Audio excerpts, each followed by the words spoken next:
Hey, what's going on, guys? I don't know. Is it? It says it's going live, but I don't see it going live. I think I see it's live right now. It's live. Okay. Hey, what's going on, guys? I'm over here with a special guest today, CryptoBruhhh. He is highly in the crypto space, especially the Zen space, but different cryptocurrencies. I'm excited to have him here for this interview. I'm going to allow him to introduce himself today. What's up, world? It's your boy CryptoBruhhh, aka More World Pizza DJ / producer. Okay, nice. Yeah, that's me. Love crypto, but currently hyper focused on the research and development of the Zen world. But it's rooted in the root cause of it all, as I like to say. Speaking of which, too, you said you're a producer and a DJ, or you do both? Yeah, I make beats and I DJ. That's like what I was doing pretty much before I started to really become a crypto analyst and like hyper focusing essentially like all my time and my like willpower towards like what's happening in the markets. But like I had a YouTube to like DJ, and like sometimes I still do DJ shit. Like I got some stuff up there where it's a little playlist. It'd be a vibe. Okay, awesome. I'm definitely gonna have listened to some of you're in New York, right? Yep, out here in Brooklyn. Yeah, because I actually came to what do you call it, the X1 meetup that we had about 2 years ago. Yeah. We definitely need to have one again, or not X1, the Zen meetup that we had. It was a lot of people there, and Jack didn't even show up, but it still ended up being like 100 people. It was like 100 people that showed up in total. It was actually a good time. Yeah, that was. We're gonna have another one, or I feel like it was funny in the beginning of Zen, like you're saying, like me and you, we met in real life because it was like a very physical kind of community essentially. But it's kind of not necessarily tapered off, but a lot of it's concentrated in the structure of the X1 blockchain. So I feel like once that comes out, I wouldn't be surprised to start seeing meetups like all around the globe, especially here in New York. Like I want to plan one, but it's kind of hard to plan it with no blockchain. I know. Speaking of which, we were talking about this in the green room. You said you have an estimation of when it's coming out. Maybe. When do you think it's going to come out? Yeah, like my wishful thinking is 420. Well, it's like 418, 419, or 420. Okay. Because it's essentially like we're in an arms race with Solana in general. And yesterday, some of their developers are talking about implementing features that we have that are kind of like our highlights, right? Like one of them in X1 is there's no voting, which allows like a lot of regular folks to jump into maybe becoming a validator and collecting fees or joining that sort of economy. And that voting is what makes Solana expensive. So yesterday, one of their devs, this guy named Max, he proposed this idea of them taking away the votes. But it's again, Solana is like a really big vehicle. It's not like they can just change the consensus. It affects a lot of different pieces of the economy, essentially. So like that's why for X1, I feel like it has before you to get into be that, close. can you explain what X1 is to the there's a lot of people watching this who don't even know what X1 is in the general consensus here. Yeah, X1 is the first layer 1 fork of Solana as a virtual machine. So we have virtual machines such as like a Bitcoin or an Ethereum, and then you have people who fork those machines. Like you have layer 2s on ETH, right? Arbitrum, Optimism Base, or you even have EVMs like Avalanche, Polygon, Binance Chain. All of those use the same engine as Ethereum. So X1 is using the Solana engine, and it's one of the first forks of this engine. And yeah, I like it. I like it a lot. Nice. Solana is a very interesting blockchain when you go behind the scenes. Okay. As you can see right here, here is the X1 website. Yeah, you should you should go to x1.io. XYZ. Yeah, x1.xyz. Yeah, Or go to x1.xyz. This one is a fan, not a fan, but it's a really close Xenian to the core. But this is the X1 blockchain site. Okay. Just look crazy with chevrons. Make an So X. excellent. Like what? Let me look at this. Okay, so this is actually a pretty good. 206. Damn. Yeah, current validators. So, are you one of the validators online? You were explaining it. So X1 is a layer one, the first layer one that's built on Solana. The first. Well, it's using the Solana engine, yeah. So it's a fork of SVM. Okay, so fork. Yeah, there you go. So it's the first fork of Solana. Yeah, that's the chain itself. Yeah, and that's what's kind of unique about X1 is it went in this direction for speed, and it's trying to bring essentially the fair crypto principle of decentralization to this speed side of crypto that has been centralized, and that's kind of like, again, like the validators. They're really big in the notion of X1 chain, because that's the heartbeat essentially of why you would want to join. And it's making noise already, because like I'm saying, like yesterday Solana devs they're saying like, hey, maybe they got something over there. But the difference is, again, our system is ground level, right? You're starting from zero. The research begins as soon as we start the genesis. Whereas like Solana, it's a moving Ferrari, you know? Yeah. Yeah, you try to halt that thing, that shit might blow up, or I don't know. Yeah, you can't fix your plane while it's flying itself. So it's a hard thing to get into. Yeah. So what made you want to get into this crypto space? I guess you've been in this space now for a couple of years. What made you want to get into it? And then once you got into the crypto space, what made you want to get into Xen and therefore X1? Yeah, I guess I got in to get rich. Okay. Didn't we all? Yeah. I saw a friend of mine like glowing extremely hard over the like time span of 2012 to 2014. And then eventually like 2015, I guess he made it. He won. He hit the lottery with the Bitcoins, and he disappeared. And I took that as a cue. Okay, maybe I want to look into this thing called crypto, because it really makes people disappear. And yeah, that was the curiosity. Like, why was this so important? Like, my friend was really trying to get me into it. So I've been in crypto since 2013 or so. And over this time, I just try to find out what I like the most, because there's no real direction in crypto, right? Like there's just DeFi and hodl culture. there's really no in between. So over time, I try to find that balance between holding your Bitcoin and like being in DeFi and losing. And I think that's what resonated with me when I found Xen in 2022. Because I was going through so many different cycles of like the hodl culture, like being in the hex and things like that. And like, being in Tron and all these DeFi things, and Binance Chain, all these DeFi things. So yeah, Xen really resonates in this idea of like, you can hodl it and do DeFi. It's just really hard to understand, because I think it's complex for a reason. Yeah, for me, that's why it dominates my research, bro. Because I mean, crypto is easy. It's just blockchain, Yeah. Linear concepts where as long as the past we can verify it, bro. We don't have to trust anything. We just verify it. Like, that's crypto or that's blockchain. But like, yeah, getting into the how do we make DeFi get into the planet Earth? That's what was resonating with me for Xen, because it's about mass adoption. That's a very complex thing to do, but Bitcoin did it, so we could do it too. Yeah, that's the thing about Xen. I mean, Xen, of course, everybody's doing it to make money, but Jack Levin, the creator of Xen, said that he's doing it for educational purposes. He's doing it to let people know what exactly cryptocurrency is.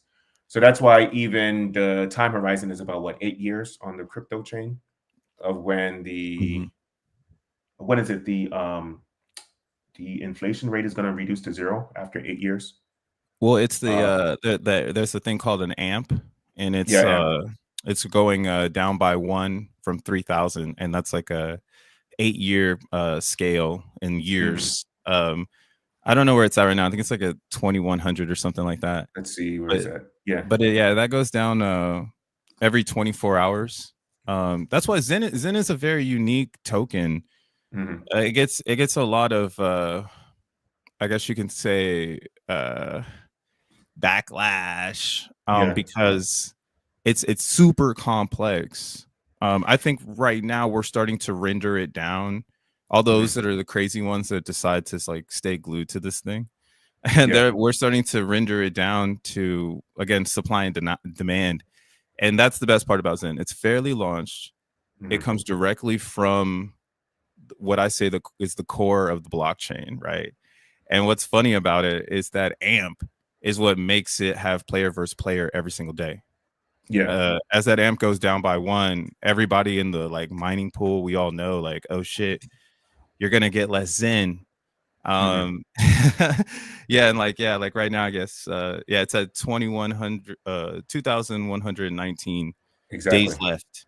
Mm-hmm. Yeah, and this is what's funny about Zen too. You have like this giant global rank now, and Mm-hmm. the global rank is like a historical clock. So it makes it so that you can never be late and you can never be too early. As long as this AMP is not at one, you can Yeah. never be too late or early. I mean, the closer that thing gets to one, and that's like the whole perception of like after 8 years, there's no more inflation. Mm-hmm. It's just essentially that like this reward formula that makes the Zen no longer has dynamic variables. Like the Right. variables are going to be stuck, and you'll need a lot of energy to create a lot of Zen. And the funny thing is, right now, especially on the Ethereum network, you need a lot of Ethereum in order to create a mint. So when you create the Yeah, mint, you can determine how long this mint is going to take. In fact, right now, let me see if I can. Right here at the top, you have the mint right here, yeah, that's the or vanilla mint. the regular mint. But the best way to do it is to do a Zen NFT. So a Zen NFT is a Zen NFT, as you can hear in the name. You try to mint it. You can even have it up to 128 VMUs. So VMUs are like almost a mini wallet inside of the mini Well, yeah, Zen like FT inside of a Zen it's like FT. they call it virtual minting units. So Yeah, it's like minting units. the count in the smart or the count to call how many wallets you want to make for Mm-hmm. your Zen participation. Yeah. Yeah, so every time you make a VMU, you're creating what's called a C rank.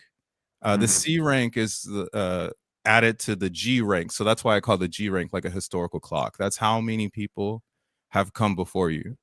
So Yeah. when you max out your Zen FT at 128 VMUs, you're essentially putting 128 wallets in one contract, or Mm-hmm. 128 C ranks in one contract. And that way you don't have to do it one by one by one. That's the classic Yeah. world, the vanilla world, where people were fucking clicking every single day. We still got them out there. We call them the clickers, you know. They loyal to one VMU per experience, but this is Mm-hmm. the what we call a bulk mine. So if you want Right. to grab 128 at one time and pay the fee, right? That's the thing Mm-hmm. about it. You're gonna go to the core of the blockchain. Gonna have to pay that fee. Right now, it's kind of cheap. I think it's like $45 So for right now it's $68. I'm gonna try to share this one. If you can oh see it. 68. Okay, the gas is Yeah, up it's a here, little bit. $68. Yeah. So um Vitalik is running some simulation. Make sure that gas is high while we're streaming right now. right. Some people have been getting this thing for like $35, bro. Like, oh yeah, I'm saying gas is high and it's 0.78 lols. Mm. But yeah, like How to get in for $35? What I do to get it cheap is I do it around like 2 a.m. Eastern Standard Time, oh, and some people they set up like that's the a best way to do it. gas. They've been putting the gas transaction and let it hang. Like Okay. so you do like zero, some people are doing 0.5 gwei, Mhm. and then like Mhm. it'll get a small little spike down, and then bam, they'll get a Zentarion for like Yeah. $35 or so, which is crazy because right now there's no speculation or attention on the Zen world because the whole overall market is very Mhm. exciting, right? Like we got Bitcoin entering the United States government, essentially. Yes. So this is a side quest for a lot of a lot of people in the A crypto lot world of right people. now. Yeah, so it's a great opportunity to get involved in Xen because it's such a side quest. But I think it's one of the most solid ones. Might be your favorite side quest you'll go on. And another reason why people are so skeptical about Xen is because the chart is not the sexiest chart of all time. They used to call it Jack 11, and then they'll use 11. his It's name. 11L. It's 11 now. So they'll use his L as like the representation of the chart. Because even if you look for the past year, it's been going down. But the idea, though, is that it's eventually going to go up, right? As time goes on, the amount of Xen that's going to be produced reduces exponentially. So it's going to be impossible to get it. And then most importantly, when X1 comes out, X1, the only way that you can get X1 is to burn the regular Xen tokens. And when you burn these Xen tokens, it's going to reduce the supply. Lower supply equals higher demand. Yeah. And crazy. Xen has been out now for about 2 years now, almost 3 years. By October of this year, it'll be 3 years. And it randomly has these huge spikes that go up like 200, 300%, and goes down. It has a lot of life in it. And the ecosystem is so crazy. People keep going into it. People keep building on top of it. People keep copying it too. Like TitanX too, if you know about TitanX copied a lot of the same parameters from Xen. And that's another popular cryptocurrency, popular ecosystem, I should say, even because people have built coins on top of TitanX too, right? So people build things on top of things on top of things. So during the bull run that's happening right now, array of value propositions is how I think of it. That's how that's like in Xen has that internally, and that's one of the complexities of Xen is that there's 13 EVMs, and you kind of get to play around on which one you really want to get into, right? And that like economy or that like ecosystem is hard to justify because we don't know what X1 chain is, and you don't know where the best opportunity is to get the most Xen or the most exposure. But that's what we're starting to learn now, is that actually all of these coins, you're essentially buying the most elastic phase of the supply distribution. So a lot of people in the Xen world that are still hanging out, they're super bullish on like CB Xen, OP Xen. I'm super bullish on OP Xen. they're hella bullish on these things because the what is missing is demand in Xen. And if X1 chain again is this or something that's going to help revolutionize the SVM stack and make that better, similar to like how Avalanche made EVM better and Polygon made EVM better, Binance made EVM better, Arbitrum, everybody made EVM better.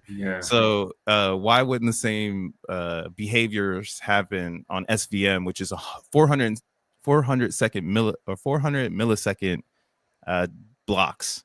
The only other blockchain that's similar to this is Sui and Aptos, and those blockchains are kind of marketing towards the relationship of being close to Facebook or Meta. And that's what's funny about these two utility multi-thread, phenomenon chains that are getting ready to happen. Like this is happening.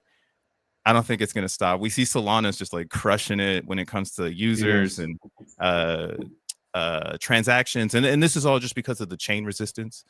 And that's another reason why for Xen, I really do believe the supply is just in an elastic phase. It's getting ready to become inelastic when there's a demand factor, such as like a X1 chain, where people are like looking to redline the whole Xen system to get into the next best thing. And that's why, again, a lot of people are bullish on all the side chains in Xen because it's gonna redline. There's no way it doesn't. What do you mean by redline? Redline as in because there's avenues or rails into X1. All of these blockchains essentially should have new buyers that enter their markets to get into X1. That's like their only project, essentially. Like they're just getting into like Doge chain to make the Xen, to buy the Xen, to burn the Xen. The same with Ethereum, and this is all after ETH red lines. And this is where the tokenomics essentially in Xen come to life, where the global rank really looks like a historical clock, because the only way to get the same amount of Xen is to 2x the global rank. And that means you would need to have actual C ranks, actual Ethereum, like all this actuality would come into the market essentially, because we would then realize we actually do not have that Ethereum. We actually do not have those resources. The global rank again is the AMP goes down by 1 every day. So some people might only see the advantage in buying Xen, because why would they wait 400, 500 days to make that Xen? You know, they can beat the inflation curve, or they can beat the elastic phase and pump with the inelastic. Well, it's on everybody else, you know, like whatever you want to do, you can do it. Like this is why I talk about Xen every single day, because I think there's a lot of different ways to play the game for X1. In fact, here's what you were talking about, although this is kind of nerdy, hard to understand. This is the white paper for Xen, and one of the formulas that you were talking about right here. Here's the rank. Here's the universal rank. Yeah. You use the logarithm of your, what's this, global rank versus your rank. Sorry. The second one is your rank versus the global rank, minus them each other. So that means that the earlier that you get into Xen, the higher the amount of Xen that you can get back if you do a mint. And then it's multiplied by the time. And then the AMP that you were talking about, the AMP that used to be 3,000 and now it's 2,100. Just to that. And then you multiply that times 1 times the early adoptive amplifier. But we don't have that anymore, right? So even though a lot of people haven't even heard about Xen, it's still kind of too late or whatever if you wanted to get their early adopter amplifier. So that's why it's so important to get into crypto and learn it and hop on. Stop being scared of crypto. A lot of people are scared of crypto right now. You gotta stay curious. My friends and family are into crypto, and then they're asking me, oh, what should I get into? And I tell them what to do, what coins they get into. I even tell them, okay, fine, because you know I'm heavily into Xen, and I also like Pulsechain, and I also like Onyx Coin, and what's the other one? Swift Coin. But I'm like, if you don't trust any of those because they're hard to find, just do like the top 10 cryptos that's on CoinMarketCap or on CoinGecko. Do the top 10 that's not a stable coin. There's like what, 7 of them. Invest in all 7 of them. Put like maybe $100 in each, and every paycheck put in like an extra $100 in whichever one that you like. Yeah, they're all gonna win. Like that's all of them are gonna win. You're guaranteed to win no matter what, and you're guaranteed, like, if you do that. And I think the peak is going to be like maybe between October of this year and January, February of next year. If you sell around that time, you're gonna triple, quadruple your money, almost guaranteed, right? It's not a financial advice. I'm not a financial advisor. I have to say that. But it's pretty much almost guaranteed to happen to a triple. Hey, there's research out there now. If it's like almost like if someone gets hooked to what you're saying right there, they could go apply the work, do the research, and it will just come back and be like, oh yeah, like crypto markets do have the potential of having a higher market cap than real estate. Yes. And there's a lot of research defining this shit, and a lot of people are like they don't want to look at the facts because it's weird to be like, I'm rooting for a Bitcoin. Yeah, it's just that's you know, I was saying like last night with this whole government takes the Bitcoin and then the market tanks. Some people, they like you know, a lot of chart watchers, they've kind of predicted this to happen because it's such a good sell the news event. There's so many people not looking at Bitcoin as a commodity. They're still looking at it as a green candle. When really the Trojan horse is in the White House. You know? Right. It's in there. It got signed in yesterday. Everybody is in, as long as you understand and get the right plays again. And that's kind of why everything that's in the top 10, they position themselves over these years to be here right now. Exactly. My dilemma is the market cap of Bitcoin, and that's why I'm the most bullish on Bitcoin, because that market cap is just it's like 1.7 trillion. Yeah, the world record on it is ridiculous. Like you look at Ethereum at like 662 billion, and it's like, yo, hey yo, like where's their money at? Yeah, but I think like that's why like Bitcoin is just such a good product in crypto to get into, because the whole world is there.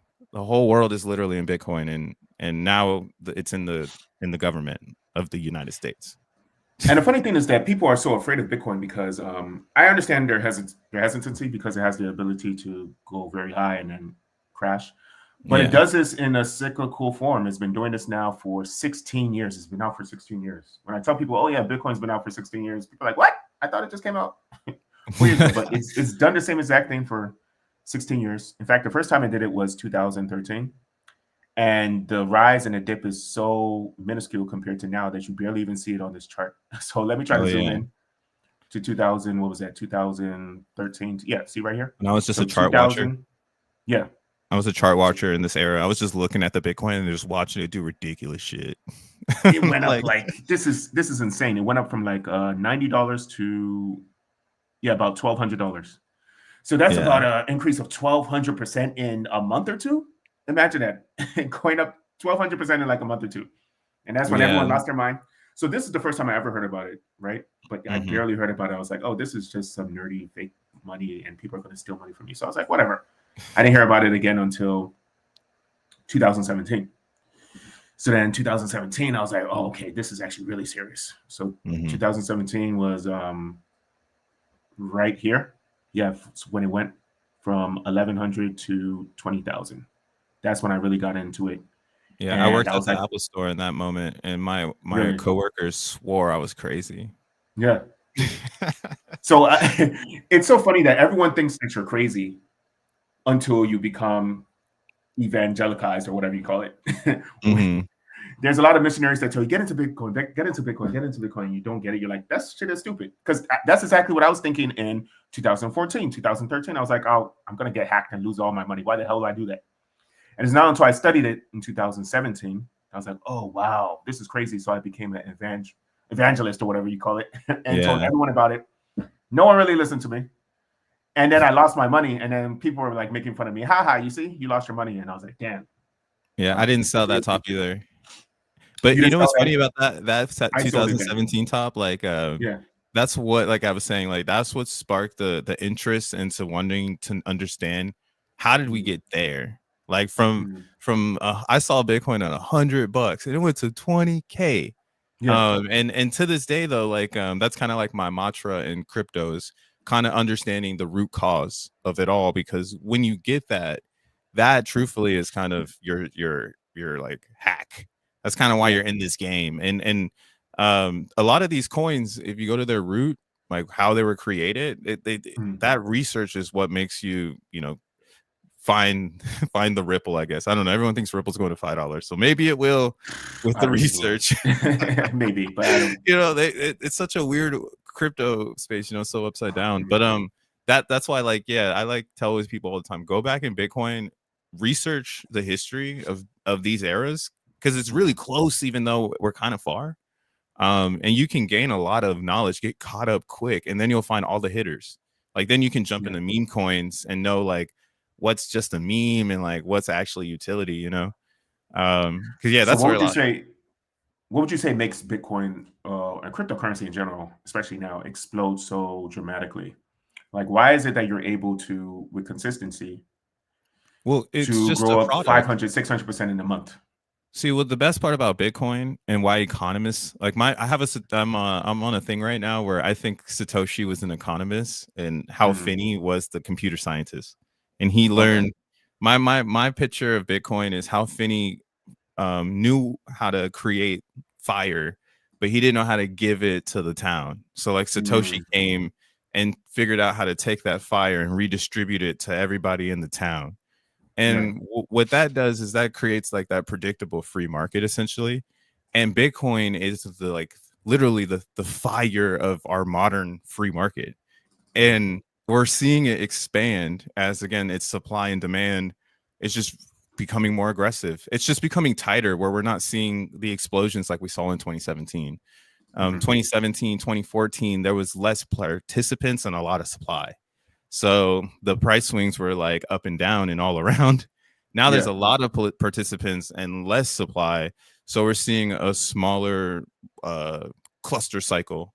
But there's still money to be made. But that's why it's not like you could turn $20 into $1,000. That's going to happen on like a Pulsechain, a TitanX, a Xen, you know, the next, you know, the X1. Like that's those are your modern opportunities. But you know, Bitcoin is a great foundational piece of history in crypto, essentially, to hang on to something. And that's what they're hanging on to. When you look at Bitcoin, they're just hanging on the hash. Yeah, they are. Yeah. You have to have hopium. That's what they call it, right? My prediction actually, or is my guess, is that 𝐿𝘊𝑳𝑡 is Satoshi Nakamoto. That's why it hasn't moved in anything. Although this is just based on speculation, of course. But yeah, he could be. He could be. Like, yeah, it would be funny. I mean, if he was the mastermind of trolling, when you have like two accounts and you talk to yourself. Yes. That would be so masterful. He did. And that's even why I think it probably is him, maybe because he passed away, unfortunately.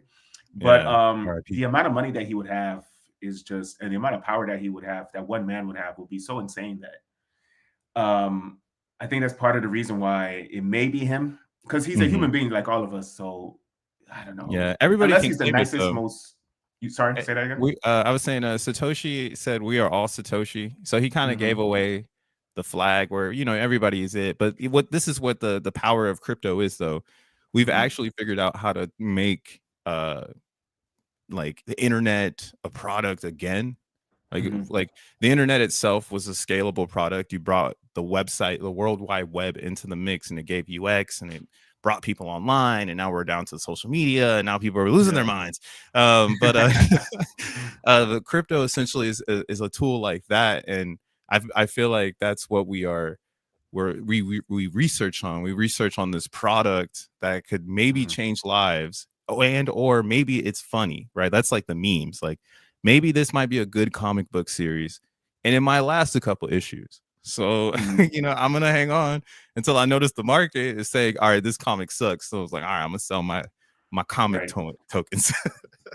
But that's like a learning curve. A lot of people are still learning how to buy and sell memes. And I think that's going to help the evolution of the crypto market. Dogecoin, Doge is a great meme to get into, because a lot of people are going to learn how to meme with Doge. Oh, shit. And in fact, Elon Musk too, that he likes to do memes. He named the most controversial part of his government right now, Department of Government Agency, off of the fact that it's like, it's a joke based off of cryptocurrency. Yeah. Right? So now everyone knows what Doge is. And Doge was a coin that was created as a joke. Doge was literally created to say, oh, this is a coin that's based off of nothing, has nothing, it's based off of a dog, right? And that's it. And now it has enough power to be part of the joke, is now part of the government, part of saving money in wasting, trying to stop waste, fraud, and abuse. All that just from a meme, social contagion, pretty much. Yeah, Elon said it himself. He said there's where you live the dream, and then there's when you live the meme, and he's doing both. He's doing both at the same time. And when he said that, though, I had really pondered on it, because I thought it was fascinating. He came to that conclusion, and there isn't many people in the world of reality that can actually live the dream and the meme at the same time, and actually be able to take it on. Like, that's some technology as founder shit. That's Jack Levin taking on the Satoshi concept. It's almost hand in hand. So he gets to live the dream of creating this amazing ecosystem, but then he gets to live in the meme of Satoshi, of like, oh yeah, I'm the mastermind economist that like thought of how all these coins bundle into one big idea.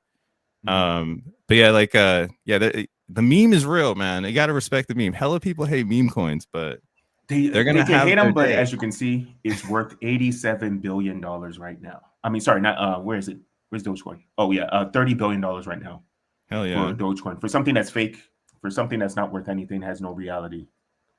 Got miners in a joke, and a dog on a coin, and it's insane.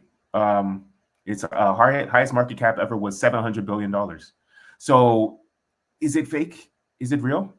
I was reading a book by *Sapiens* by Noah Harari. I can't say his name, but he's saying that pretty much everything that is human-based, that humans do, is actually just a story that we tell each other. And then these stories become so powerful that they're even more powerful than the actual things that we have. True. So, I hear that.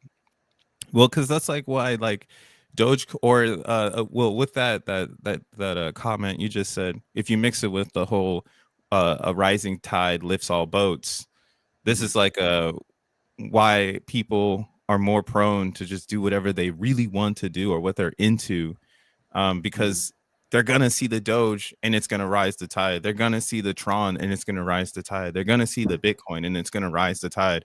You know, all Yeah. these categories is what makes the market go poof. It's just one Mhm. of those things is gonna be the one that wins the hardest, you know. Mhm. But yeah, that's the catch 22 of getting into crypto. You might love it too much and love one thing Mhm.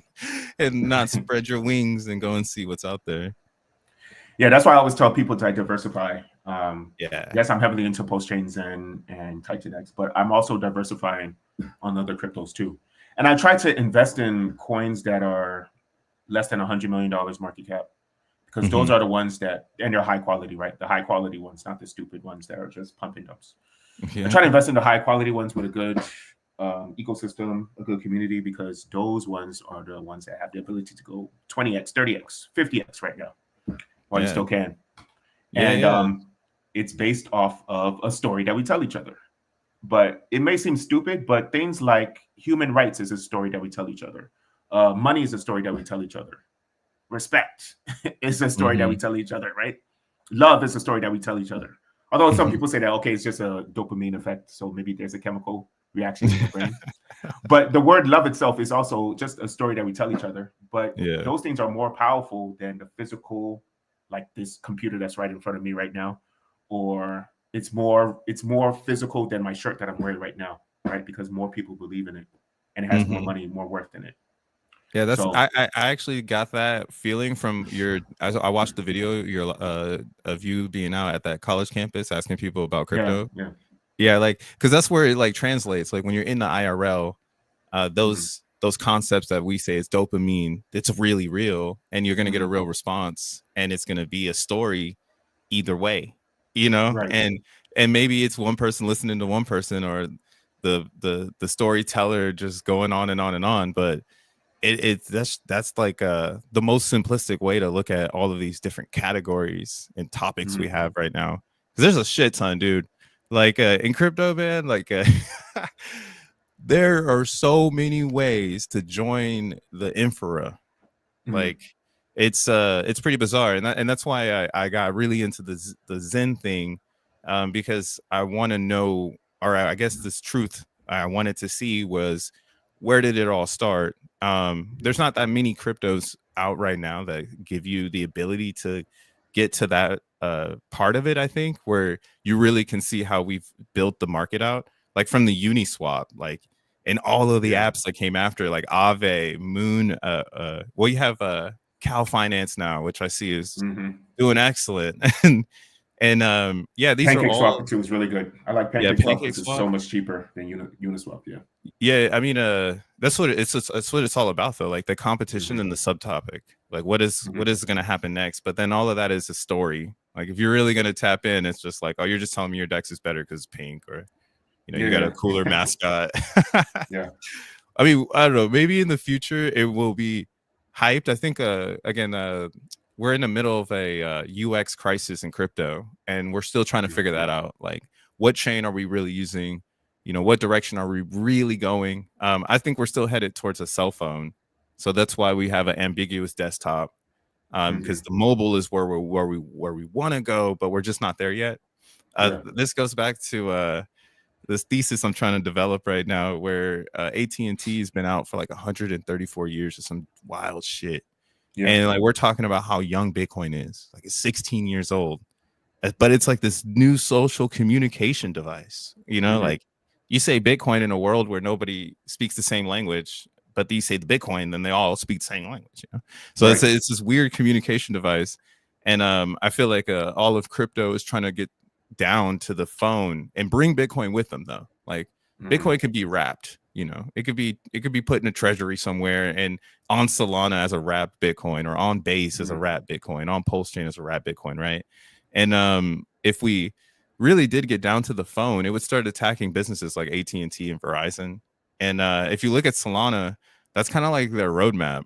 It's like taking the What RPC and like flipping it to What something do you where mean by getting on the phone? Because can't you already trade Bitcoin and Solana and everything on your phone already? yeah, but they're trying to get it down to the latency of the node. So you don't Okay, have you the mean the Web speed. 2 or like the TCP layer between Mhm. you and your node. Your Okay, okay, I phone see what you would mean. be that layer. That's like the Right, saga. They're mhm. crazy with that shit. But like Your phone would be the node. yeah, the phone would be the node. So Okay. yeah, as long as your phone is connected to the network, you would Mhm. essentially be speeding up trading. And then like that would Okay. that would change like hardware, because then people might make the decision like, damn, do I need a trading book? These are all like Mhm. hypotheses of potentials outside of the realm of that Mhm. part, you know. But this is where the speed of light conversation comes in, and why people like Solana, because they Mhm. are battle testing this 400 millisecond theory that Yeah. you might be able to save money on laying cables. And now Right. we get everybody to have it in their hands, and this creates more wealth essentially for the people that invest. If you Mhm. look at the Solana investors, it's pretty nuts. Some of the top investors are like trading firms, and like they all Okay. kind of are believing in this notion that like, yeah, one day we'll be trading at the speed of light, not on the Nasdaq, but like Mhm. possibly on devices that provide this tech, and everybody can do it. And I feel like that's why they're pushing meme coins, because they're getting everybody conditioned to a shit ton of products that you got to funnel through to find the real one, Mhm. when really you should be buying Solana and staking it to Juno and just getting like free APY Right. and riding the wave. But that's hodl culture. Yeah, hodl culture, we stake, we forget. But yeah, I like that part of Solana, the real DePIN, as they call it, which is collaborating infrastructure and DeFi. I didn't even And share that's this where right we here. get to maybe one day there's an RPC Mhm. that is all badass. And that's like Anatoly. Anatoly, he was working at Qualcomm, working on chips Who's before Anatoly? doing the founder of Solana. Oh, right here, the first one. Yeah. Yeah, Anatoly, and that's why I was saying Anatoly and Jack collaboration is crazy, because that's like Mhm. Qualcomm and Google. That's X1 is Yeah. Qualcomm and Google, like the program that comes down to the hardware, and then now we have the software for the hardware, Mhm. and then we can do the upgrades that they can't do yet, which is kind of fascinating. Like Mhm. we could think of a cool ass idea and have kind of a test environment of decentralized nodes with value on them, and people can see what these different Okay. Yeah. changes do. Yeah, yeah, Qualcomm So, guy. what is the benefit of X1, especially since they're branching off of it? Like, what's the main benefit that you would say of X1 chain versus Solana? It's gonna be the validator economics. The Mhm. validator economics in X1 chain could make people on Solana ask why they're on Solana, and then that Mhm. would attract a herd of validators that would like unlock this new thing that people didn't think we could ever do before, which is have a Nakamoto coefficient Mhm. with a decentralized network. Like even Vitalik himself is like, the blockchain trilemma is impossible. You can't have security, scalability, and what's the bottom one? Security, scalability, and I forget the bottom one. But yeah, Yeah. X1 is trying to hit that approach by giving essentially the people the validator set.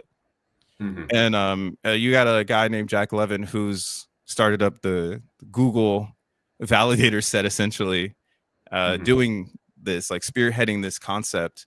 And what that's why I'm like, yo, it could turn out to be pretty cool against Solana, because Solana could make cell phones. Like here's a hypothesis: Solana could Yeah. make cell phones, and then X1 could be an RPC that lives on that phone, because people have more business on X1 than Solana.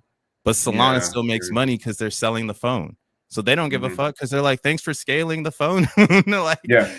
yeah, like we need more people. And then that's where my assumption would come in, where everybody would start making Solana forks to try to get their RPCs into the Mhm. phones. But it's gonna come down to economic governance of the actual validator set. If you're not making money, it won't make sense. And that's why I'm voting X1, because again, they did VPMX, where they Mhm. fucked up Bitcoin. and it redlined, and Binance had to shut down its withdrawals because the fees were so high due to the VPMX launch. Then You're you talking have about Xen. Vampire, right? Yeah, the BRC20. Yeah. Yeah, and then you have Xen, which pretty much wrecked every single EVM it touched. Once more people show up, it kind of slows down, gets clunky because it's not designed for that type of usage. So that's why I'm like, yo, X1 is here to push it to the limit. Like, it's really here to see if crypto can do this. Because if not, then yeah, we should probably go back to investing in boomer coins like Cardano. and call it a day. Stake the Cardano, call it a day, and wait for something cooler to pop up. But I think yes, we have a really good value proposition against Solana, and it's not a competition. It's really an olive branch of creativity more than it is world domination. And that's especially world. With X1, it's not like it's directly on top of X1, right? It's not is it a layer 2 on Solana, or is it a fork? It's a fork, right? So it has its own fork, so it's not. Yeah, all those nodes completely different. Yeah, they only run X1 cluster set. This is why, like, it's like if you're on Solana, you might not make as much yearly revenue as you would on X1. So this might tempt someone because they have the hardware already to switch over to X1 chain because they could just port the tokens over to Solana, like, or they can make the decision like, do you want to go all in on Solana or you want to all in on X1? Similar to today's notion, like, are you all in on Ethereum or are you all in on Solana? But again, I don't think that's like a competition thing because Solana really does want a closed set of validators. Like they want to be centralized. They want people to not think they can get into the quorum because they want to keep security over decentralization, and that's why they unfortunately run into a brick wall that X1 solves. I don't blame them too much, although cryptocurrency is supposed to be decentralized, but Solana has been hacked more than any other major chain I can think of by far. I remember like in 2022 they got hacked like 4 times. I was like, why do people still use this? And its popularity kept growing and growing and growing. Yeah, well, that's the quorum. They got a really good validator team. Like, they actually have badass devs. And to be honest, like, if you want a chain to go down, you want it to be Solana because it keeps rubber banding back. But if they introduced more what is called noise into the validator set by allowing more people to essentially get blocks, it would slow consensus down. And that's what X1 is solving with our validator quorum. We have this thing that creates a random block score. So it's like your hardware, your how many blocks you've not skipped, and like something else, like some random number. And then that's what keeps the quorum always picking a random block or random validator. So it'd be 260 validators. All of them can produce a block. But like on Solana, they make it so there is no extra like parameter, and it only picks from like a list of 20 something. Yeah, and that's just all for business. It's not anything personal to crypto. That's why people still Solana, because they want good business. And this is actually a really good thing to study. The economics of validators it's really hard to find information on it. But this is why I think they're battle testing Solana right now.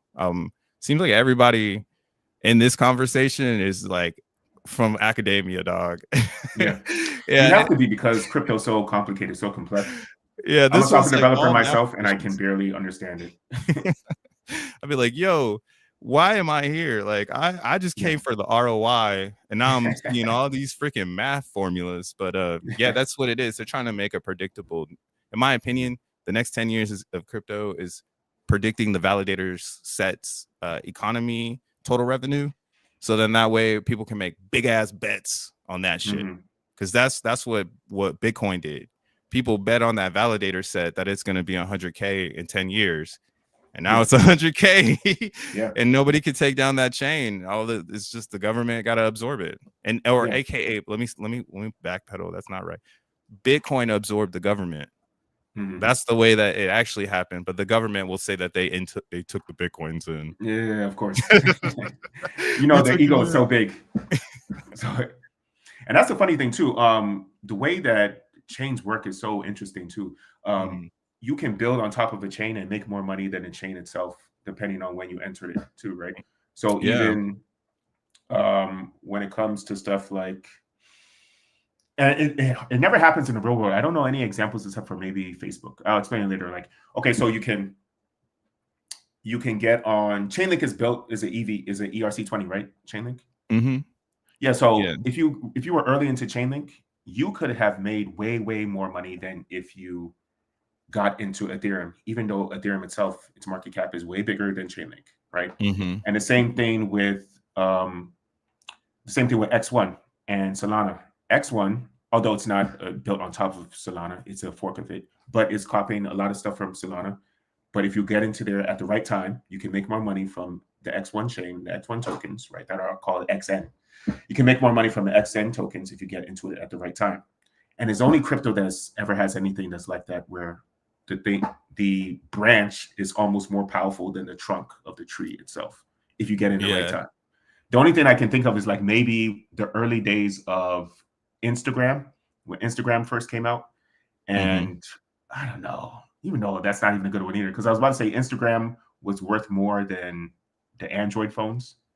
Yeah, or you can think of, I mean, this one's a little complex, but because it kind of went under, but like we work, because until they got into the real estate part, it didn't get all funky. But when they were just really grabbing and renting buildings and then flipping the buildings back to the people in the office, and like you're just making something natural, like some natural market out of material you have. Exactly. I mean, that's why, again, I think this thing is very sophisticated and it's so complex because crypto doesn't have any materials. Like we're not supposed to think ETH is a utility. Right, you burned it for Zen, and then you burn the Zen for X1.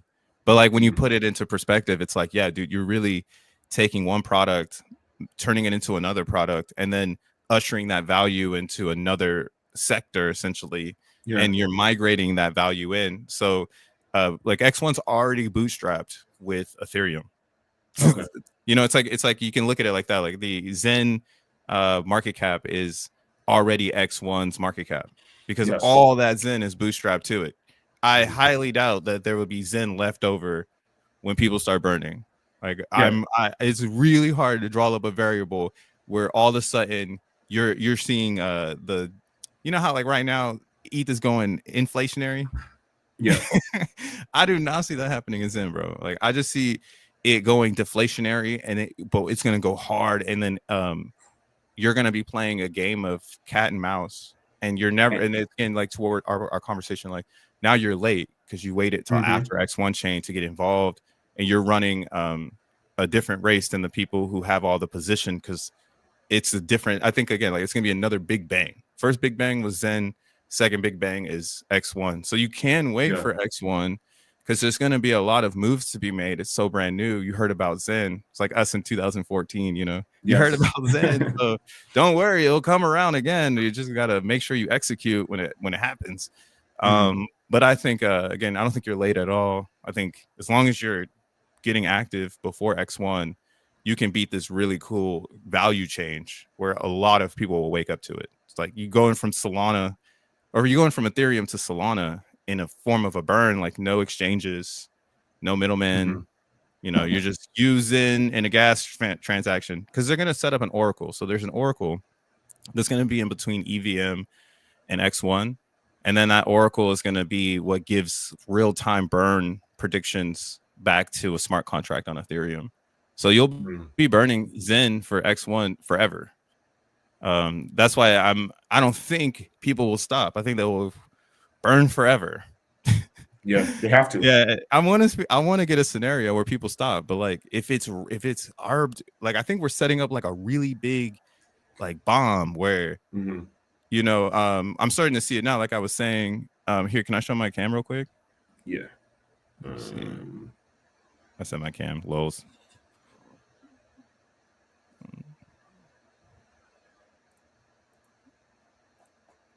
All right. Can you see my screen? Yeah. So like, for instance, what I was saying is like, we have a very elastic distribution system in the beginning when nobody understood Zen. But then Zen, like this is CB Zen. So I'll look at it as well on ETH Zen, but just on CB Zen, you'll notice like it's been trading kind of in the same range since 2023. And essentially this is the elastic side of the phase where you can see the RSI is trying to make something happen, but the community just keeps selling because they're waiting for X1 chain and they're getting the best price. So it's such a fascinating distribution of a gas coin to another chain. When you look at like Zen, it's on the same hype. It just is a let me go. I'm on the hourly. Let me go to the daily. So like Zen on a bigger scale. Let me take these lines off. Like you can see it here, like very elastic, and then it just and now it's like flat. So this is the most fucking crazy. Actually, Zen is a crazy buy right now because on the daily, it's on the RSI, it's starting to play with really good entry levels. But yeah, this is all happening because people are losing faith in X1. And here I'll stop sharing. But like, what's you can look at every single Zen chart and it looks like that. Like every single one, it's all the supply is out. Like it's very hard to make new supply. So when X1 comes out, I don't see how like all of a sudden there's new supply and you know, those that bought it early aren't the biggest winners because it goes crazy. Like it's attached to X1. What if X1 goes to 100 billion market cap? Like what does Zen look like? You know, on all even if it just goes to 1 billion market cap, Zen will in all those side grow 100, 200. A rising tide lifts all boats, bro. Yeah, all those side chains are like 100K market caps. Yes, just a slight bit of speculation, and those market caps could instantly go to $1 million each. And that, I mean, that's just from my research, bro. I'm just that's why I like looking at Zen every day because I'm like, one day this shit's gonna happen, and I'm gonna see it in like real time. And the funny thing is that a lot of the small ones, like I'm in OP Zen, I think the market cap now is about 100K, but it used to be worth $1 million at the beginning. Yeah, so it had a market cap, and there was that one's such a good one, man. Because it has like it has a faster AMP, right? And there was no assurance or whatever that it was going to be good or that this shrinking of the AMP was going to work. But we now know that because all the chains, right, they each have their own burn mechanism depending on how much they want to burn to therefore create X1. So like you were saying, rising tide lifts all boats. So they're all going to rise when X1 comes out. So we know that one, OP Zen has already been worth $1 million market cap. So when X1 comes out, it's pretty much guaranteed to go up to $1 million. But let's say that there's a hype now. Maybe it's a lot more people want to come into OP Zen. So maybe it's going to go to $10 million. So the fact that it's worth 100K now, you buy them, and it can immediately go to $10 million in like a month. So and it's crazy. And what's wild though is OP Zen also is showing the same diagnosis where there's not enough supply. That's why it's not dumping. It's just moving sideways from people who decide to let go of their supply in this very elastic market. Eventually, like that's what I'm saying. X1 being the catalyst for an inelastic market of supply demand. Like what the like my head just like every day I'm waking up like, please Jack, X1, bro. But then like I'm like, all right. Like the longer this lasts, the more upside like every single thing has. But it is also kind of crazy watching people fall off because they don't understand that part of supply and demand. And that's in crypto though in general. You know, it's really hard to find that part of the information. Like how does this apply to product or all that shit. So I don't blame them. Let me read some of the comments from people right here. Samson. Here's Punch Samson says, you know him? Yeah, he be in my stream sometimes. Or all times. I'm in this bitch. Nice. Yeah, to be honest, I think we were having sound problems now, but I think people are good. 420 169 says Wagwan. Leader in the house. We must I'm guessing this is from the Kendrick Lamar song. Okay. I don't have the pipes for that. I'm monotone with it. Mustard. People were just saying, what'd you think of the Super Bowl performance, by the way? It was tight, bro. I love Kendrick. I'm a Kendrick fan for real, for real. But like, I mean, I'm glad I watched it from my television. It looked like if you were there, it wasn't like it was boring. Yeah. But I mean, it is a football game, but yeah, on television it was rocking. Apple Music really knows how to put a performance together. Yeah, they do. Yeah, Conspiracy Crypto says, "What's up, fam?" Serious Punch Samson says, "Was cracking Conspiracy." Okay, so they know each other. That's what's up. That's what's up. But yeah, so for me, when it comes to, I tell my family to get into it. What I've already decided is that, like, my family and close friends, I'm just gonna like buy maybe $200, $300 of crypto for them, hold it for them, and tell them, "Oh yeah, I'm buying some from you because you guys refuse to get it." And then when they see the price explode, like by the end of this year, the early next year, then I'm like, see what I did for you? All right, now you see I invested at the right time and I'm selling at the right time. You're gonna do the same thing when it happens, 2027, 2028, whatever it is. Right? Yeah. So, I mean, but that's why again, bro. I mean, I hate to be a Zen shill because I'm Zen shilling, but like the DeFi side of Zen is the vanilla reasons behind it is for that, like sharing with close friends and family. Because then if they don't really care and you can save that $200 worth of Zen for them, and then again X1 Catalyst, and now they have it and they can learn how to stake it and get APY, because there'll be a staking APY until March 16th of 2027.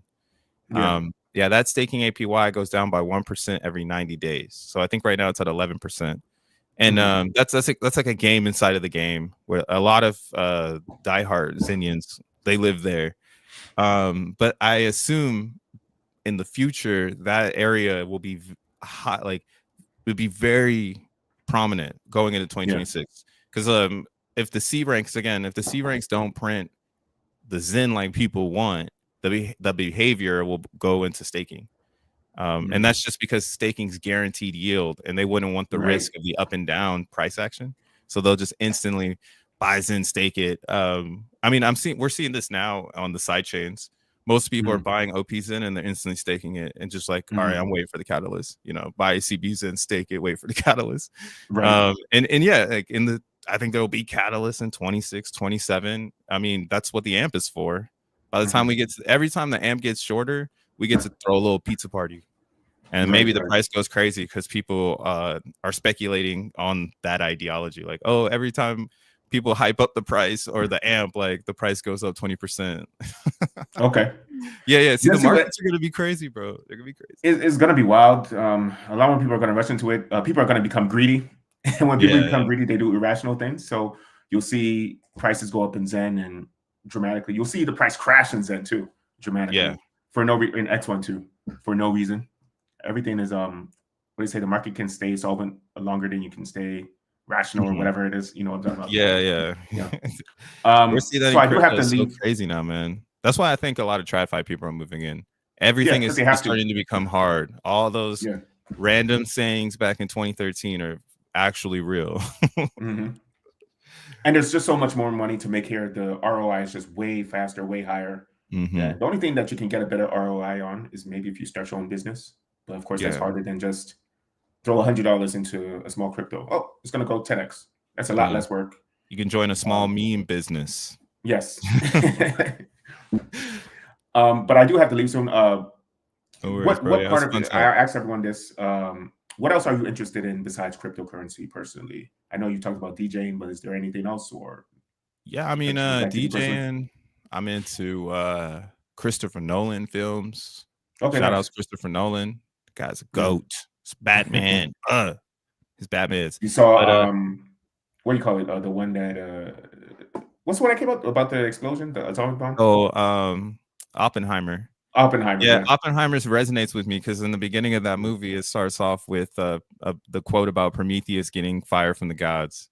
Yeah, and it makes me feel, that's how I feel about crypto. Like Satoshi got the fire from the gods. It's like, I found the Bitcoin, but he didn't really. I mean, he found it. Whoever that person is, she, they found it. But again, I think a lot of cryptocurrencies have that moment. They're like, oh wow, we found something that no one's thinking about. And yeah, that fire experience is sick. But yeah, shout out to Christopher Nolan for just he's making a movie about a bomb and then throws like the craziest quote in the beginning. Of course. And that movie was actually really good because you know a movie is good when you know how it's going to end and you're still like, oh my God, what's going to happen? Because I was almost anticipating, I was like, as I was watching the movie, I was like, oh my God, are they going to actually be able to make this bomb? Because they were going through so many circumstances and problems. And I was like, what if they get caught? What if they do the experiment and it doesn't work? Yeah. And that's how you know you have a good writer, that you're like, you're still anticipating. I don't know what's going to happen at the end, even though your mind is like, you already know what's going to happen. Right? Yeah, I think Oppenheimer 2 is a really good movie to apply to the crypto space because one of the best scenes in that movie too is when the scientists realize what the math means. That's kind of like how I think of the Zen world. Like when everybody realizes how strong the math is, it sends off a chain reaction where everybody comes to the same conclusion. And in Oppenheimer, it was a bomb. Like everybody saw that, was like, oh shit, that means we might need to make a bomb now.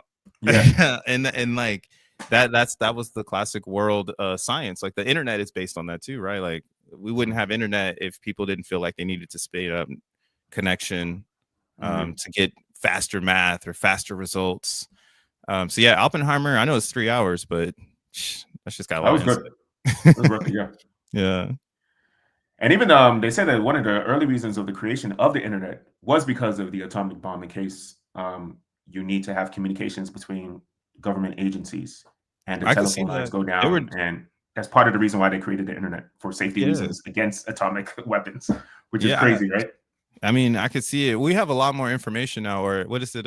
Information complexity compounds very complex or some crazy shit like that.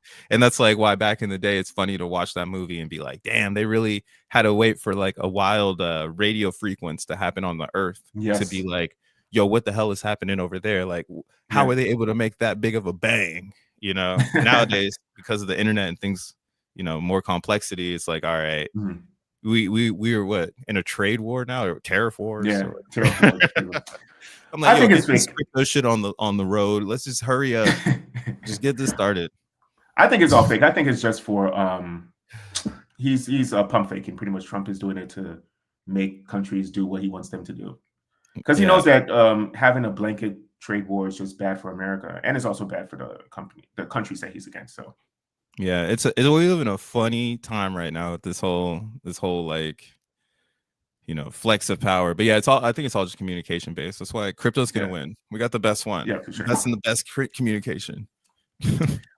Serious Punch Sam says, give your fam some CB to stake and some ZenFT maximums. Yeah, I could do that. I'll just buy it for them because they're too. The only thing that they use is Coinbase. Sometimes when they finally decide to do it, this was in 2021. They finally bought some Coinbase and they're like, oh, I guess I'll buy some. But to figure out stuff like CBZen and staking and maximums, they're not gonna do it. Yeah, the UX ain't ready for that yet. No. That's coming soon. That's 2027, bro. Exactly. 2027, you build like a website portal where you just capture everyone in on your own coin tools contract. And just do it for and Benito tools broadcast it. Well, yeah, it was great talking to you, CryptoBruhhh. We should definitely do this again. Yes, sir. Can you give them your information, where they can find you, Instagram, Twitter, all that? Yeah.